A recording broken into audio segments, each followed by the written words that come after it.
Om Sahana Bhavatu Sahana Bhunaktu Saha Viryam Karavavahai Tejasvinavadhitamastu ma vidvishavahai. Om Shanti Shanti Shanti. So Namaha, let's take the second line first, it will become easier. Namaha Shri Guru Vishnave. Namaha means my bows, my prostrations. Unto whom? Unto the Guru, Shri Guru, who is for me like Lord Vishnu, who is my Vishnu. My Vishnu is not the Lord, but the Guru. Because my Vishnu, the Guru, is better than Lord Vishnu. Yeah, that's going to be said later. This is just a premise. So the word Vishnu actually means all pervasive. Yeah. Vyapnoti iti Vishnu. The one who is always all pervasive. And here the Guru is all pervasive. You know how? Because in two ways. One is for the serious student who is desirous of the teaching, he is always contemplating upon the Guru. So, in the sense that the person is in the mind of the student, the Guru is always there. Therefore, the Guru is all pervasive. Wherever the student goes, Guru also goes. Yeah, come. So, the Guru is all pervasive because the Guru is never away from the mind of the students to whom they are, to whom they serve. So that is one meaning, all pervasive. The other meaning is that this knowledge is everything, is everywhere. The knowledge is everything. And the knowledge is all pervasive. How is the knowledge all pervasive? If we ask, it's very interesting. Because anything that you see a flower. Here is a wonderful, beautiful flower, correct? Yeah. What is this flower? Camellia. How do we know it is camellia? Because that's what I learnt in school, alright? That any flower that looks like this and opens at this time of the year, although that is also changing, but anyhow, it is called camellia.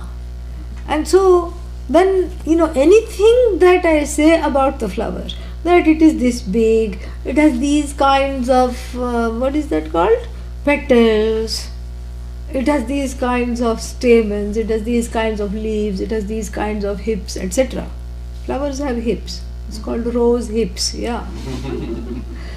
So all this, when I'm making the statements about this flower, what am I talking about?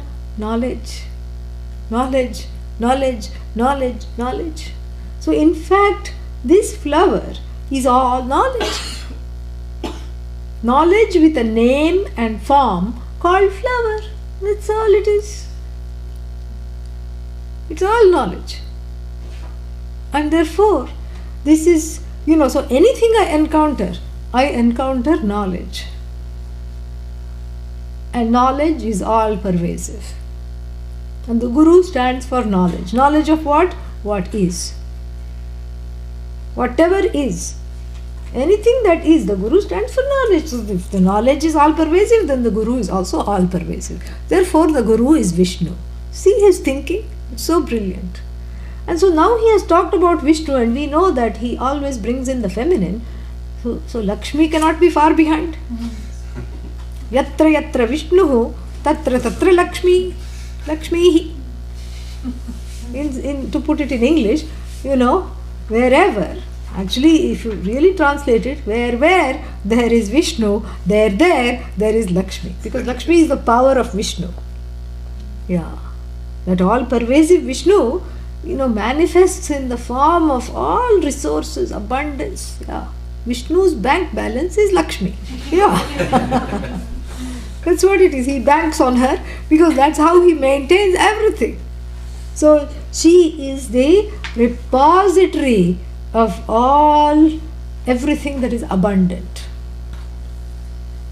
But Guru means should be, looking emaciated, and should be, just wrapped around in a little bit of orange, not eating or hardly at all, and fasting every other day. This is people's idea of Guru sometimes. And if Guru is Vishnu and if Lakshmi is not far behind, that means we are talking of a very rich Guru. Yes, we are talking of an extremely rich Guru. Rich Guru, yes. Oh, what is this rich Guru? Rich with the riches of self-knowledge. Rich with the knowledge of the freedom from samsara. So if Guru is Vishnu, who is his Lakshmi? His Lakshmi is the knowledge of freedom from samsara. Nice, no? Nivasaha. Nivasaha means abode. This Guru, this Vishnu, who is my Guru, this Vishnu, like all pervasive Guru, who is one with the knowledge, who is one with the freedom, has built a house. In fact, is the abode. Is the abode of what? Lakshmi. Because Vishnu, Lakshmi go together. So this Vishnu, who is my Guru, is the abode of the goddess of abundance. And the goddess of abundance abides in this Guru. And what is this abundance? The abundance is the wholeness, Purnatvam, the wholeness, the freedom. That which I sense I am, but I am not able to get to it. That which I don't understand, that which I have to see for myself, that which I have to pay attention to. So this Vishnu and this Lakshmi, who is living inside this Vishnu. Similarly, this knowledge is living inside my teacher. And Lakshmi comes out in the form of Vak. That speech is Lakshmi. Whose speech? Guru's speech. Guru speak is Lakshmi. Guru's language is Lakshmi. Why? Because the words, first of all in this teaching, if you've been listening for so long, you know that one is not short of words. So there is no poverty of expressions, there is no poverty of words. And even though, this is another paradox, we already talked about one, and like this we will be pointing out many. Although it is true that that which we are trying to communicate is itself wordless and in fact beyond words. How are we able to communicate that which is beyond words through words? Very interesting. Another paradox. Because we are not communicating that which cannot be communicated through words, because that which cannot be communicated through words need not be communicated through words, because it is the nature of you. Are you existent or not? Yes. That is self-effulgent knowledge. That is you. So it need not be communicated. What is communicated is certain indicatory words that make you understand yourself already, which is self-evident. That's all it is. So this Lakshmi, in the form of the profusion of words, infinite words of the Guru. And why does the Guru have infinite words? Because there is infinite ignorance. So the Guru has to deploy so many things. The teacher has to deploy one method. And then you look around and everybody is looking, okay, that didn't work. Let's try another set of words. Yeah, that's what I said. The Guru is a app that is updating constantly. And the Guru becomes wiser because of having students. It is true. Yeah. Not that the wisdom increases, but how to communicate it definitely, increases. And that's what, Pujya Swamiji says all the time. What did he say once? He said that in the beginning when he started to teach, he thought he could change everybody very quickly. But then he understood that everybody had changed him. This is what it is. So the Guru is not short of words, cannot be short of words. Because that which is beyond words has to be communicated through words alone. How else are you going to understand it? I know I am. Yes, you know you are. What are you? Idiot. That's the only answer that will come without this knowledge. So the words are communicated very artistically, and Lakshmi is very artistic. She always wears an ironed sari before she goes out. Yeah. You will never find her disheveled. You will never find her, hairs coming out. It's always well, nicely coiffed, hairstyle, and beautiful, glittery saris she wears, everything matching. And this is Lakshmi. She is very well kept because she is the goddess of abundance.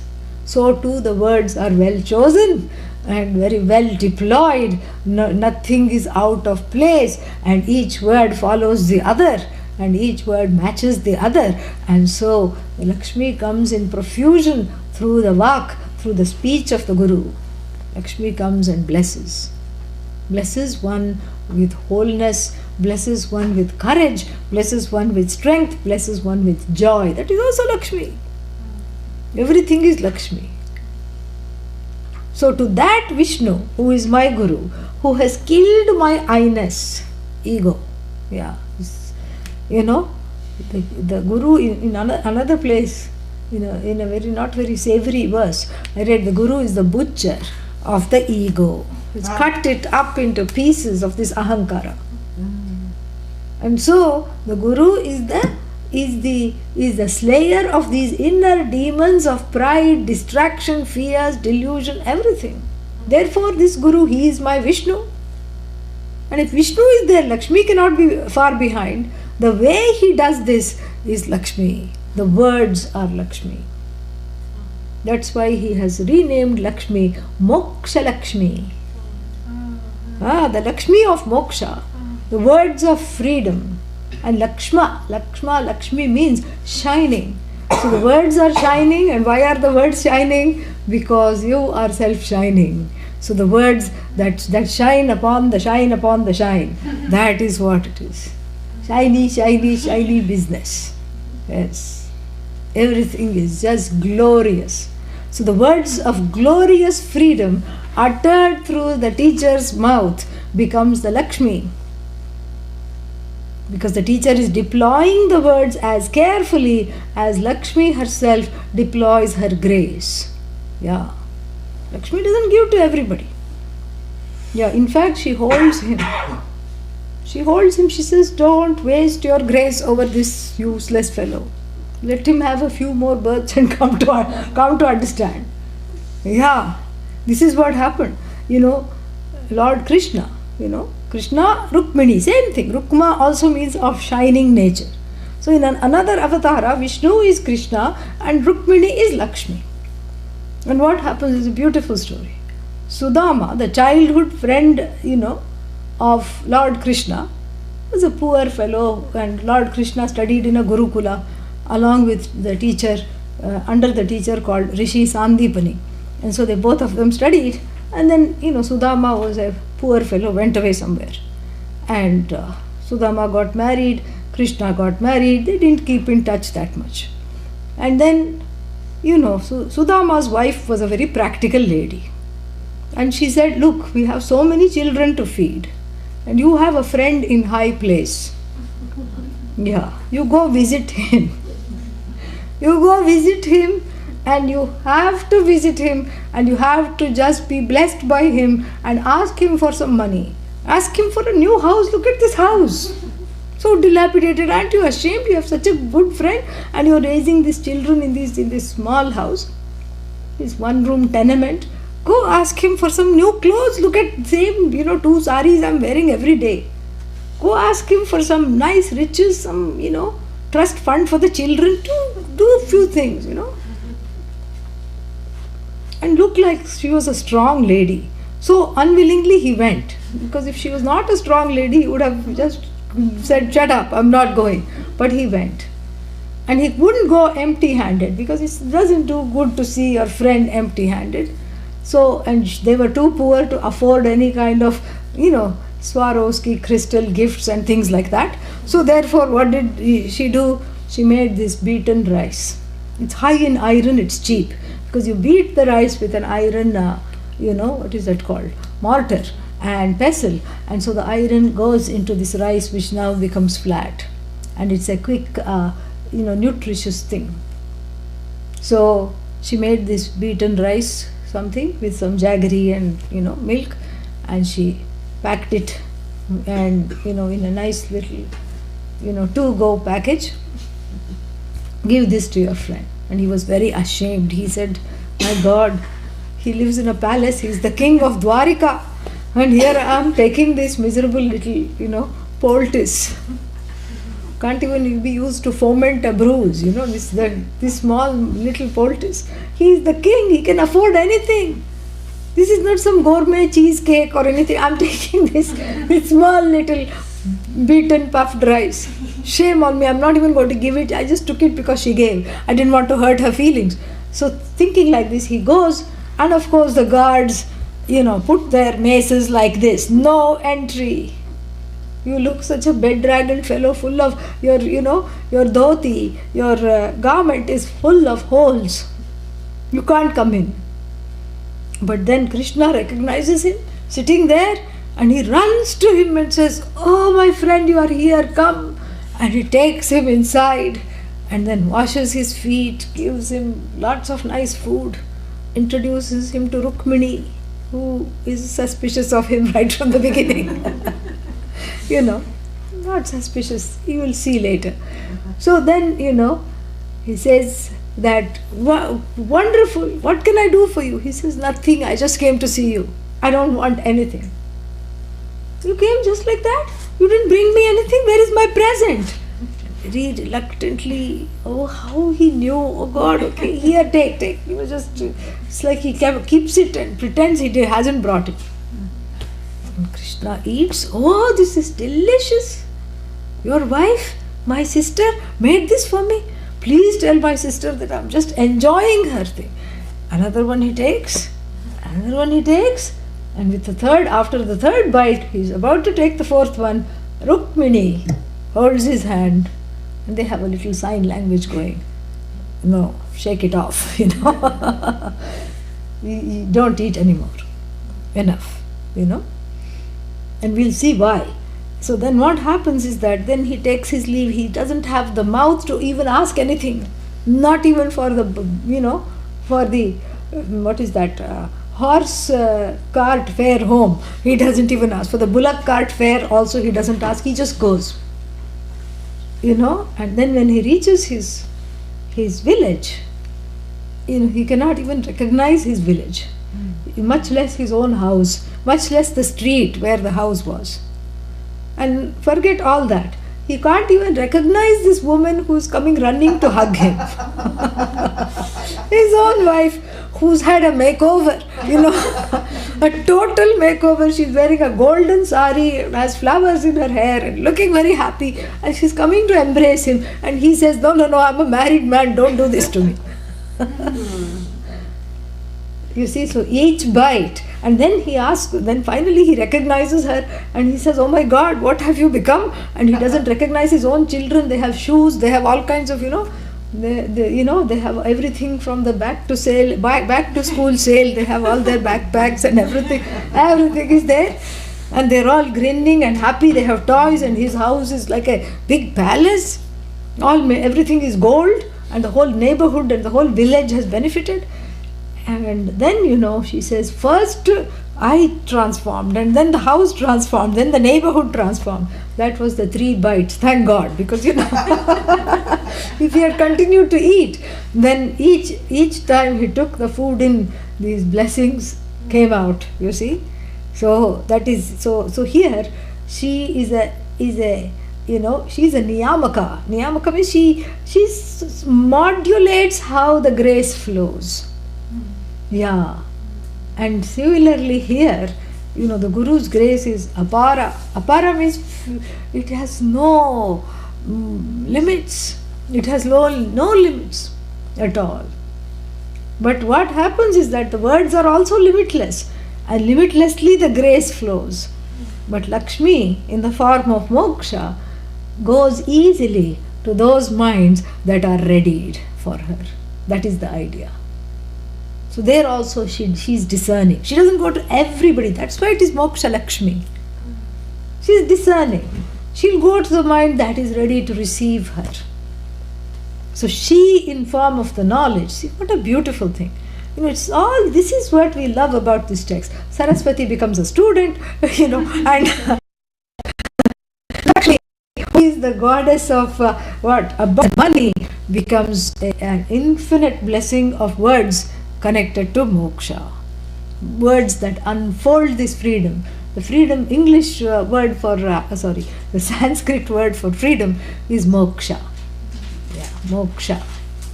So, Moksha Lakshmi. So this Lakshmi in the form of words who removes ignorance will only go to those minds and will only befriend those minds that are ready to receive her.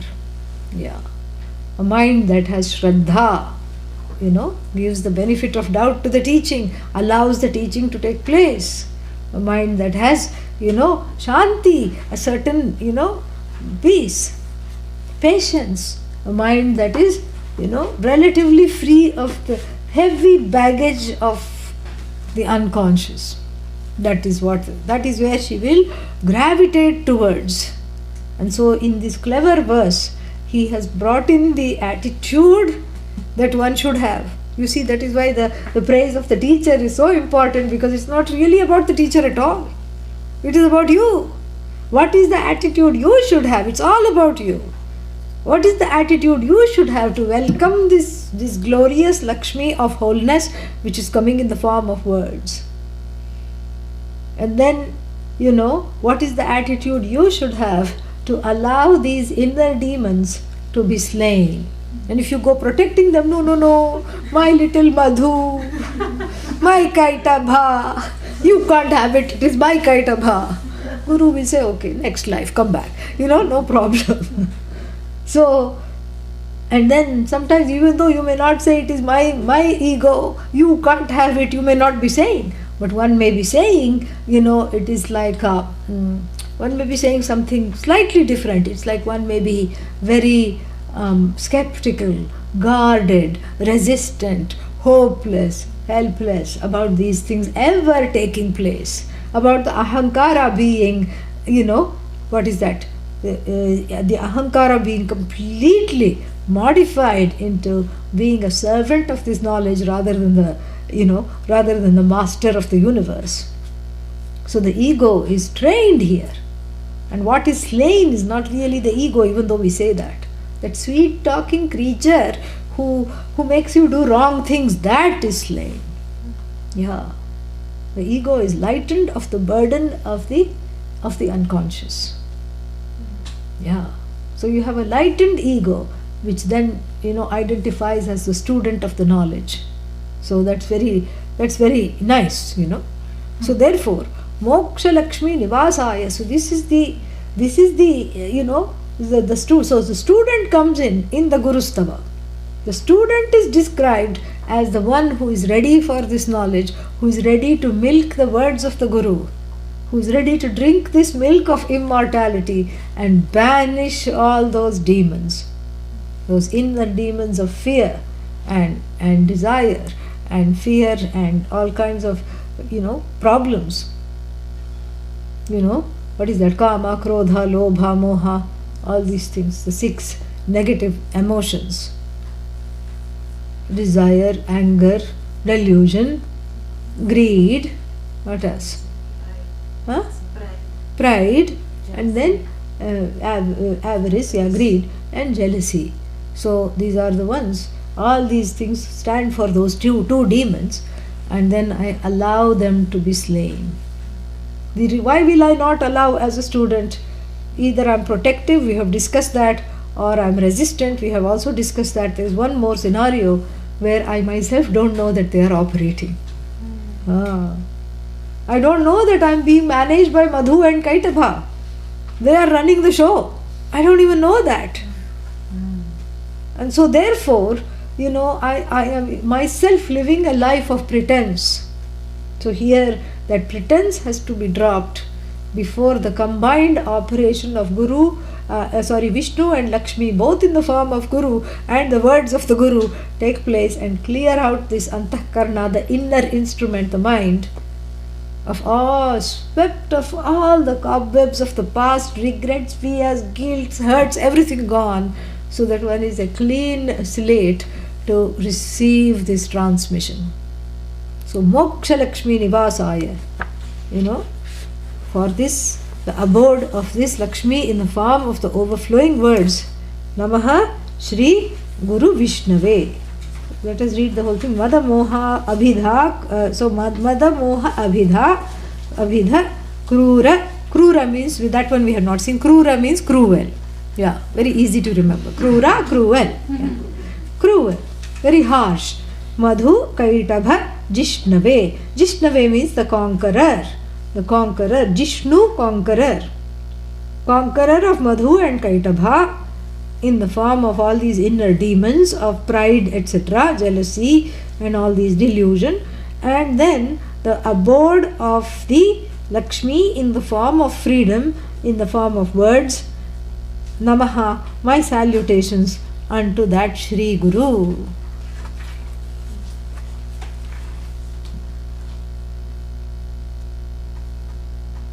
Gunair Gauramavayata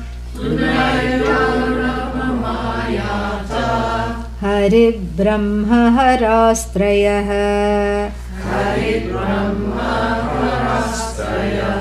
Gunatitatayasmakam.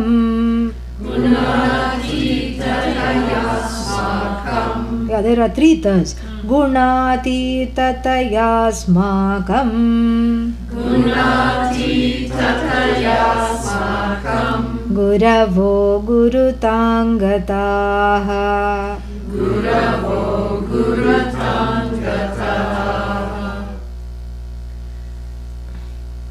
Gataha. Gurutam Gataha. Okay? Yeah. We'll chant it again because the Sanskrit is a little difficult. Yeah. Gunai Gauravamaayataha. Gunai Gauravamaayataha. Ayataha. Hari Brahma Harastrayah. Gunatitatayasmakam.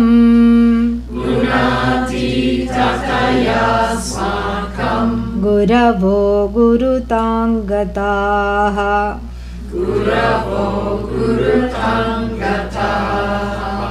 Gunaihi Gauravam Ayataha. Gunaihi means with the help of attributes. Guna means attribute. Gunaihi, instrumental case, with the help of attributes. Gauravam Ayataha. Ayataha, gained. With the help of attributes, those that have gained. Who those? Trayah, three. Who? Lord Vishnu, Harihi, or Lord Krishna, Vishnu here. Brahma. This is the trinity in the Hindu tradition. Brahma, Vishnu and Haraha, Shiva. So these three, these are just lords with various forms and functions. That's all it is. So the source of the universe, God invoked from the standpoint of the creator, is called Brahma. From the standpoint of the one who sustains the creation, called Hari or Vishnu, and the one who resolves the creation unto itself is called Haraha or Shiva. So these three fellows, how did they become famous? He is asking. Shiva is a name on every lip. And even people in the West know Shiva. And even in the West, people know Brahma, Vishnu. These fellows have made it to the Merriam-Webster dictionary. How did they become so famous? They became famous because of their attributes. Correct? What did Hari do? I just told you what all he did. All these inner demons he killed. And Hari as the Lord. Hari means the one who takes away all the things you don't want. Harati Papa Niti Harihi, the one who takes away all one's omissions and commissions and fears. And this is what it is. So what do you mean, what does he do? And what does Brahma do? Oh, come on, I just told you, Brahma is the creator. Brahmaji creates the whole universe, Here we cannot create anything other than confusion. So think about, creating this whole universe full of mad people. And the animals are not a problem. It's just people. Mad people and their mad karmas intersecting madly, Think of how to make this universe not easy. And then Shiva, and after making it, and then plus we have free will, so we make a mess of what is given to us, and then all the non-biodegradable things Shiva has to resolve and recycle. Think about it. It's easy to make earth and fire and water, the 5 elements disappear. For him it's not a problem. Yeah.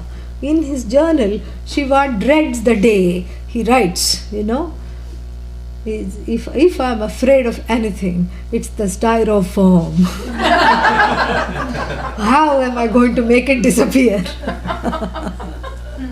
So this is Shiva. And how did they become famous? How did they become part of the Merriam-Webster dictionary? How did they become world renowned? How? Because of their attributes. Correct? Yeah. Because when you say Hari, you have this wonderful countenance, who is very blessing countenance, smiling, and in various forms. Now Balaji, now Hari, and now Krishna, now Mahavishnu, having the, what is that, the disc. Yeah, that Olympic game came from Vishnu only. Yeah. The first disc thrower, was Vishnu. His disc had the name Sudarshana. Yeah. So this Mahavishnu, you have this smiling countenance, you can imagine all kinds of things. Shiva also, you can imagine all kinds, cool-headed, sitting under a fountain, and third eye opening, all these things you can say. Maybe not fountain, waterfall. Okay, let's make it little more natural. You can imagine, correct? This is the forms and the attributes, wearing that, what is that? That hide of the tiger.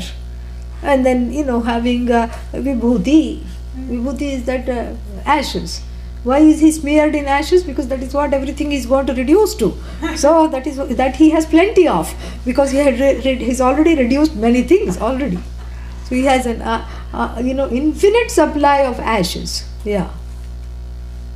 Yeah. Vishnu, cash, Shiva, ash. Okay? Yeah. So very easy to remember.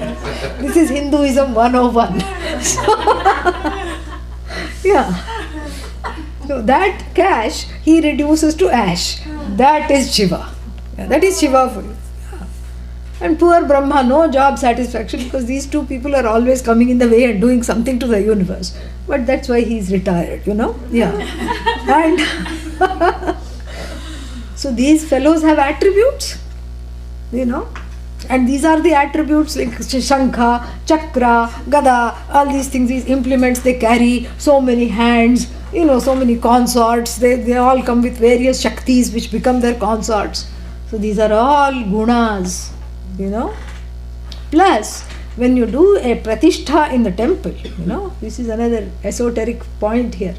And this is picked up by this Bhashyakara, not Adi Shankara, but the one who wrote the Bhashya for this. He says that, when you do, he didn't say about the temple, I'm just using that as an explanation. He says this point I'm about to share with you.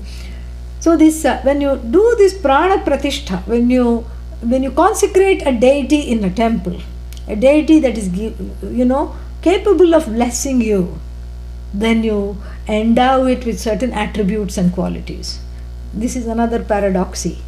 That which is formless is as though endowed with various forms and functions and attributes, including the attributes that you have, which is sattva, rajas, tamas, which everyone has. So here, all those are invoked. Yeah, that's why we have to say that the temple is going to close at a certain time. God is needing to sleep. Does God ever need to sleep? No. But here is a deity that is alive, and that deity is here to bless the Jagat, all knowing everything, but still is the master of the 3 gunas, but also, what is that? Also crafted because of the 3 gunas. It's a very interesting paradox. So you see why these people became famous, because they have famous temples named after them, rich temples, all these things. And so these 3 fellows, The Lord in the form of the creator, sustainer and destroyer of the universe, these three fellows, and I'm using fellows because that's how he talks, yeah. That's the gist of how he thinks of the Lord. And why is this is what I'm talking about, that strategic irreverence, and that irreverence is not really irreverence, as we will see. It's a word play. So these three fellows became famous because of their various demons that they killed, and they after all these things, and they did all these things for the universe. They created, they maintained, they took back. That's how these three fellows became famous. But my guru, you know how my guru became famous? My guru became famous because he got rid of all the three gunas. Yeah.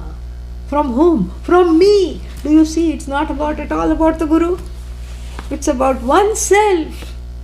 It should be called Atmastava, not Gurustava.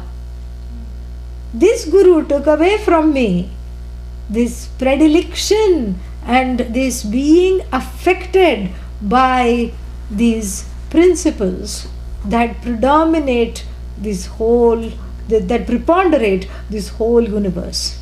And what are those principles? Inertia. Everybody sleeps, right? And in between one feels lazy, correct? Inertia. And then that is called tamas. Ignorance, also tamas. Then we have rajas, restlessness, anger, impulsiveness, jealousy, all these things. Tamas also in terms of emotions, sorrow, resentment, tamas. And then we have sattva, kind of godly qualities, cleanliness, compassion, all these things. So these are the three, palette colors, the three primary colors through which Mother Maya paints this whole universe. She paints the whole universe with these three primary colors of the palette. Little bit of sattva, little bit of rajas, lot of tamas. Okay. What is that? Bear in winter. Yeah. Like this. So like that, lot of sattva, all these things, various combinations. So everything that we see is touched, nay, under the control of these gunas. And in the Bhagavad Gita, Bhagavan Krishna tells Arjuna, please be free of these gunas. Now, how to be free of the gunas? Well, am I not controlled by them? If you think you are the body, mind, sense complex, you will be forever controlled by them. You are not the body, you are not the mind, you are not the senses. Then what are you? You are gunatita. You are free of the afflictions of the gunas. Now happy, now sad, now this, now that. All this is these alternating, emotions are not taking you for a ride because you are free of these attributes. How? Through the cognitive shift of not disidentifying with the body, mind, sense complex as a result of this knowledge. That is how. So which is better? Those fellows that became famous because of attributes, or my guru who gained fame because of being free of those very attributes? Very nice. More about this we'll do next time. So then the question is, when is next time? So the next time this class will meet is on the 19th of April. And then the next time after that will be on the 3rd of May. And the time after that will of course be on the 17th. So please write that down. And then the next question that will come is what time? That I'm leaving, generally this class meets at 9:30 to 12 on the Sundays. Is that a problem with the people here? No. Is 4 o'clock better? No? Okay, so morning is better. Okay, so we will go back to the morning, 9:30. What was that? 4 o'clock is better for me, but I'm probably in the minority. It's better for me too, but I don't care. Okay, so if you can come, it will be nice. Yeah. I'll make it. Yeah, you make it, yeah. That because everybody else seems to prefer the morning so that they can have the afternoons free. So 9:30 to 12, April 19th, May 3rd, May 10th, and May 17th. after 3rd, May 3rd, May 17th, yeah, every other week. So that's what we will do. And so I will stop here and say the closing chant. and then we will have some time for questions. Om Purnamadav Purnamidam Purnat Purnamudachyate Purnasya Purnamadaya Purnamevavashishyate. Om Shanti Shanti Shanti. Hari Om Shri Gurubhyo Namaha. Hari Om. Small comments. Yeah. The translation is very literal and misses all the deep insight. Yeah, that's why we shouldn't read. That's what I know. Yeah, that's why we should come to the class. It's a good translation. It's faithful. But that's all you can do in a translation. It's not a treatise, it's a translation. Yeah, but there's these in-between stories, the nuances, that's why we need to bring it out. Yeah. What else? Anything? Yeah. Yes, you were, I was unclear about the difference between the knowledge and the experience. Huh. Could you speak to that? Difference between knowledge and experience. Every experience is incumbent upon knowledge to explain what it is. Otherwise it's mute, it doesn't speak. It has to be made to be, it has to be goaded to talk. Yeah. So the experience, what we are about is not that you are decrying experience or experience is accommodated, because it is here. Experience is here, therefore it is accommodated. But we are not trying to produce a non-dual experience, because anything that is produced is subject to disintegration. That means if non-duality is a product, that means there was a time it wasn't, then it's no longer limitless and infinite, and then there will be a time that it will not be. So the experience is merely a reflection of who you already are. That's all it is. And it's not that only in the non-dual experience you are experiencing yourself. Even in the dual experience you are experiencing yourself. In fact, even more you are experiencing yourself when there is duality, because you say, oh, nobody loves me, nobody cares for me, oh, poor me, oh, woe is me, oh, why me, You're experiencing yourself even more. And what is underneath this experience of the miserable self is this infinite, non-dual person. That is what it is. Infinitely joyful person is experiencing the sorrow. So that experience is there, correct? So it's not some special experience. Even the experience of alienation and duality, that's also an experience. So this non-duality cannot be made into a special experience, because both come to an end. So therefore, we have to be careful about just seeing the experience as the proof and then prioritizing it over the need to dismiss the ignorance of myself. The experience does not dismiss ignorance. It sits on top of the ignorance. And for a few moments of grace, you feel like I'm not in trouble and I'm having a wonderful time. But that ends, that ends very soon. Trust me, it does. That's why people say I had moksha for half an hour. That's all. I was free for half an hour. After that, what? Finished, gone. Duality arises. So we are not trying to remove duality. That is Ishvara Srishti. That is how it is. That is what is. We are trying to forge a new relationship with the duality where it is understood and transcended. Like even this touch wood. When I say touch wood, I'm touching what? This table. But really speaking, I have transcended the table cognitively. I don't have to hack the table into pieces and then touch a piece of wood. No. I have transcended the table. I have transcended the form. I have transcended the name and gone straight to the wood. This is what it is. So the table can remain. It's not opposing to me. I can see the wood despite the table. Similarly, I can see who I am despite this duality. The duality doesn't come in the way of understanding the I.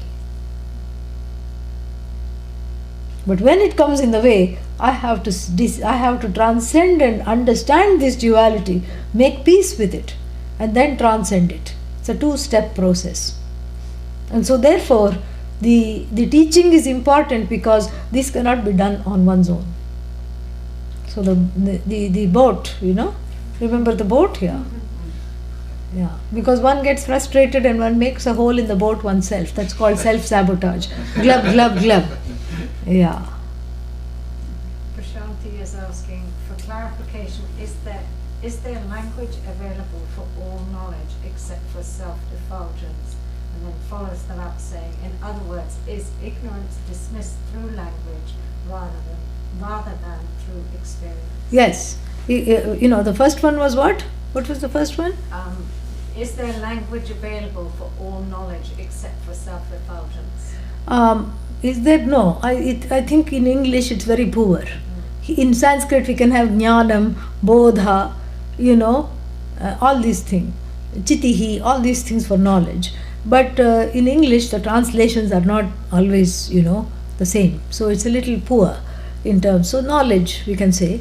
And then the other one, yes. The words don't plant anything new in you. You are already free. You are already whole.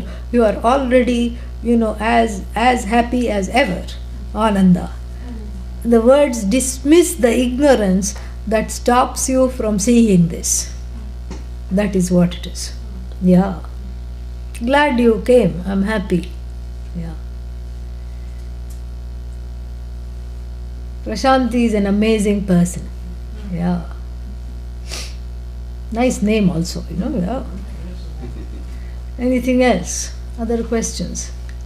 Thoughts? Ideas? Can you talk more about the cognitive shift? Yeah, that is the only thing to talk about. So yes, cognitive shift means, it's like this. You are used to seeing something a certain way, like even oneself, correct? You're used to seeing it like, this is how it is, I am the extent of my height, my weight, my body, is me, my mind is me. This is the identification. Anatomical identification, mental formation and identification. Identification based on various, vrittis, mental formations, thoughts. And identification based on the doer, I am the doer. And then identification based on I am the done-in, I am the agent, I am the victim. So one keeps, like that ping-ponging between all these various identities, and one is upset and confused. So the cognitive shift is like seeing the same thing that you saw before with new eyes. This is what the cognitive shift is. Like even, you could have, when you see something in a distance, you're walking, let's say, in an empty area, in a meadow or something, and you see something there, and you see that it's a person. And then immediately one becomes fearful. Oh, who is this? I thought I'm alone. I shouldn't have gone on this walk alone. Who knows what this fellow will do? And already the mind is thinking of yesterday's news item. Oh, this person was mugged. Granted, that was in New York, but even here it could happen, And then, so all these fears come. Then one goes closer and that person is taking on bigger and bigger proportion and one is very afraid. And then one starts to scream and have a panic attack. And let's say there is a passing guru, correct? Yeah. What, not Vedanta guru. That person, the one who knows, the meadow guru. The meadow guru comes and pats you on the back and says, don't worry, I will help you to cross this meadow. And don't worry at all, because what you see is called scarecrow. It is made to scare the birds, not you. Are you a bird? No, I'm not a bird. So, okay. So, if you are not a bird, you need not be scared. It is just some hay stuffed into a t-shirt and a pair of pants. That's all it is, and it's got some face and then some eyes and teeth coming out and some one hat. It is standing like this. This is a scarecrow. This is not this potential robber, coming in front of you to give you instant vairagya, correct? So let's say it was your own inner guru in the form of your buddhi that made you see the scarecrow, or some other person came and helped you to see that it was the scarecrow. Can you go back thinking that it was the person come to attack me? Never. That is the cognitive shift. And that's why knowledge is better, there's no comparison. Knowledge is the way, not the experience. Because after this shift, you can never go back and see yourself as a miserable, sad little fellow. Thank God for that. Good question. What else?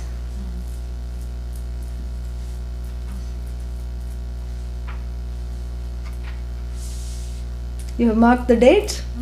What are they? April 19th, for myself I'm asking. I'm not testing. Yeah. April 19th? May 3rd, is that a Sunday? Have you made sure? Okay. Is May 3rd a Sunday?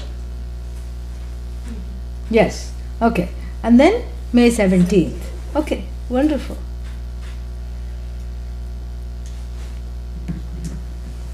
We did the closing chant? Yes. Okay. We have some prasad.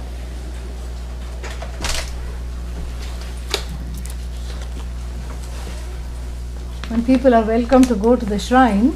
We'll have arati after prasad. Puja has been done evening? No? We can do that.